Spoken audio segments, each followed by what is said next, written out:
Morning everyone, Connor for Courage here, and I'm joined by Katy Faust, who is the president of Them Before Us, prolific author. You should be reading her books because she gives a very good policy framework that many of us lose sight of in our liberal modern era, which is putting children first. Katy, thank you very much for sparing the time. So I had a chat with Dave Rubin yesterday, and we were discussing the inherent contradictions in the MAGA movement.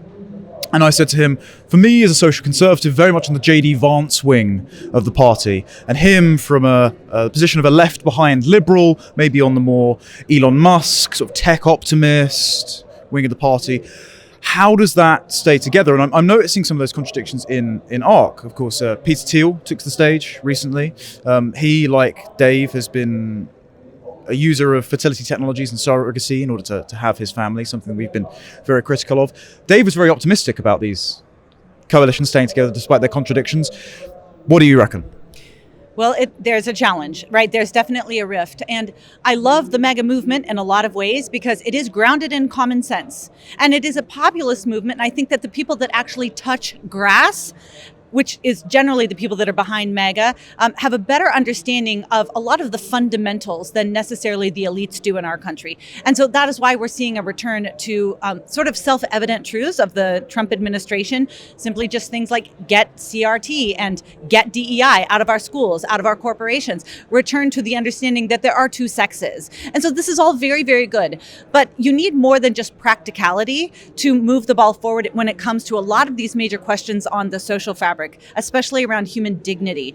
And so it's challenging because all of us understand that there's a population winter that is going to be arriving on our doorstep and is already here in many ways. We're just not seeing the drawback and the major impact of it on our economy and on the framework and the society at large yet, but it is coming. And so a lot of us think that we are going to fill that gap or mend those wounds through technologies. But there is no path forward for a just society that victimizes the most vulnerable to meet the ends of increasing the demographic or strengthening a pseudo-social fabric. The only way forward for any healthy society is going to be embracing the genuine imago Dei of everybody from the moment of conception to the time of natural death. That is how you're going to build not just strong individuals, but a strong society. So we obviously want a coalition of anybody that is anchored to biological reality, the genuine differences and complementarity of male and female, but we can never forsake the iron triad of male and female coming together to create a child. That is the only foundation, the only stable building block of a healthy society. And unfortunately, a lot of the technologies that we are using to supplant and circumvent that relationship are going to victimize and violate the dignity of the most vulnerable, and therefore it's not a sturdy foundation on which to build, the next movement of what I hope is a reclaiming of conservatism in the United States. See, the word of the day over at Courage is restoration. I think it's meant to be the word of the day around ARC, but this common story that this conference is trying to build, there's some discord about what its foundation should be. So there's going to be attendees like Dave or like my good friend Andrew Gold, who are, again, left behind liberals, but also atheists or agnostics who think that we can have some sort of common good consensus that you don't need Christianity as the moral substrate of this narrative that we agree on. I think their case is shaky. So can you make the contrary case of why Christianity needs to be the substrate, why we need imago Dei as the foundation for that philosophy of inalienable human dignity? There are no other roots of the tree of Western civilization. I mean, Oz often talks about how you can choose renewal, replacement, or decline. I don't think that you can replace our story with anything other than the Christian story. If you're not doing the Christian story, you're getting decline. You must recognize that Christianity, not just cultural Christianity, but genuine faith-filled, this is my Lord and Savior. He is going to drive my decisions. He is going to chart my course. He is the root from which the tree of Western civilization springs. And I think that you're actually seeing that. I mean, obviously, Ayan is just one of the most heroic and clear voices for that reality that we're seeing in the national, international conversation. We want Dave Rubin and we want Peter Thiel, we want them sitting on the branches of that tree. I really do think they belong with us in terms of the understanding of many of the principles of a free society and a flourishing and prosperous Western civilization. But if you're honest, you have to go down to there is only one root system. The root system is Christ. Other than that, if you're going to forsake Christ, deny Christ in terms of the biblical foundation for Western civilization, you are cutting down the trunk of the tree and expecting to sit on the roots in peace and safety. And you can't do both.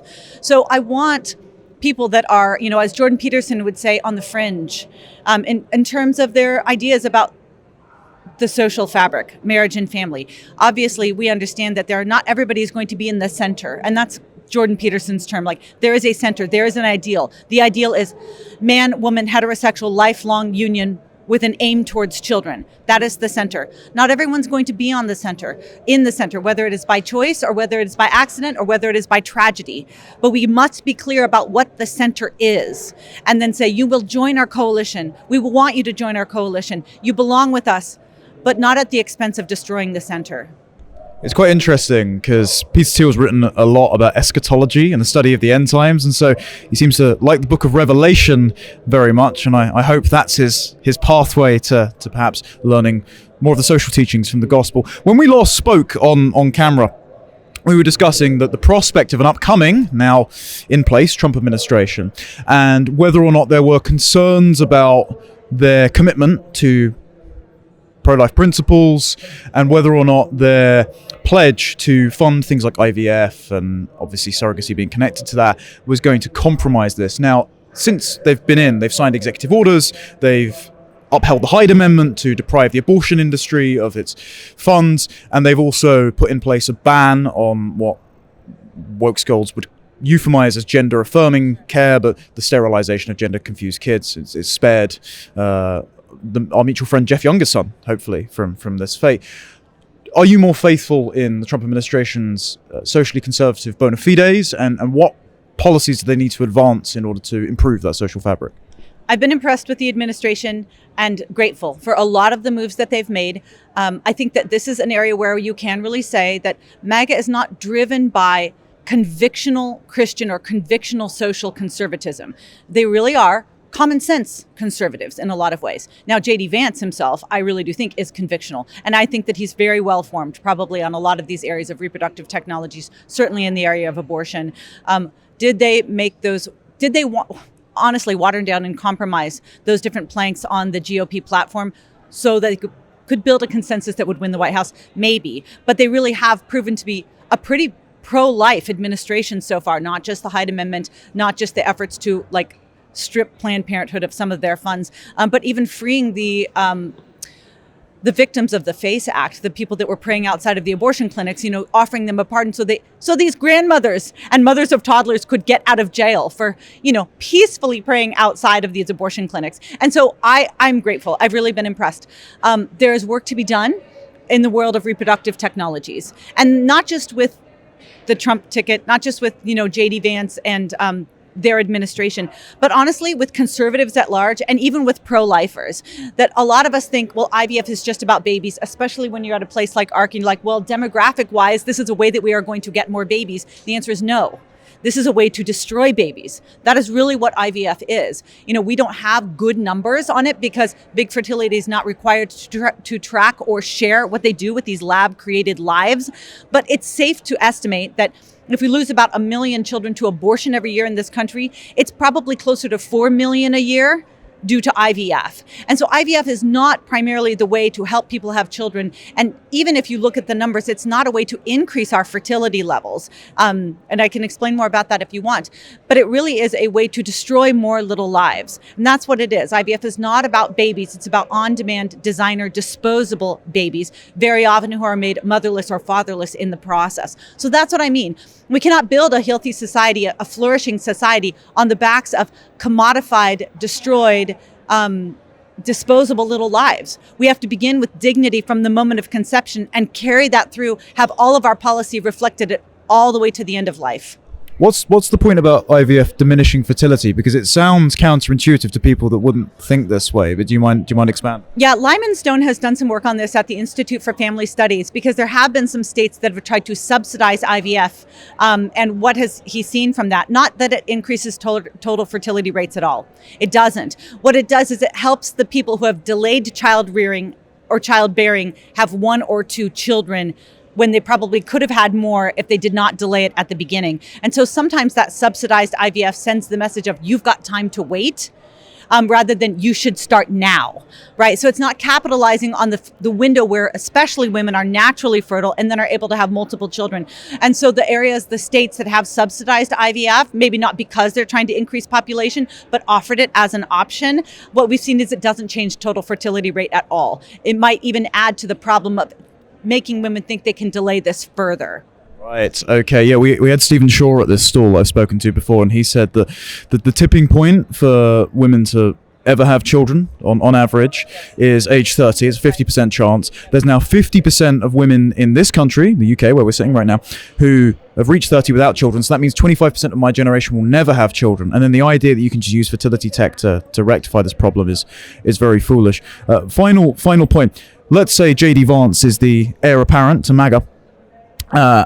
He got up on stage at the Munich Security Conference and referenced the fact that in this country, we lock up people for praying, certainly, in their own head at abortion clinics, notably for Isabel Vaughan-Sprucen. Also, the example he mentioned, in a subsequent Vance administration, do you think that the Republicans would be a lot more unapologetic about their pro-life Christian bona fides, and do you feel the need, they would feel the need to moderate in the run-up to an election in order to pass this policy? I don't know about the political calculations that would need to be made to advance that, but I will tell you that not only do I have a lot of confidence in J.D. Vance and his convictions about this, but the people that flank him, and honestly a lot of the people that the Trump administration has appointed to different critical cabinet positions, like they are filling their administration with incredibly good people who do have a lot of clarity on these issues. On IVF, there is more education to be done. Like there was just last week, they came out with, it was Friday. They said, well, we're considering what we're going to do because Trump made a supposed campaign promise to fund IVF on a government level. So I hope that there are some people that are intervening and intercepting some of those conversations, and at least just putting the pause until we can get a little more education in there. What do we need to do to continue to build the momentum? I just think that there is a burden of those of us that understand that this is not pro-child, it's not pro-family, it's not pro-life. It is our job to get the word out there. Because once people see, hey, you know what?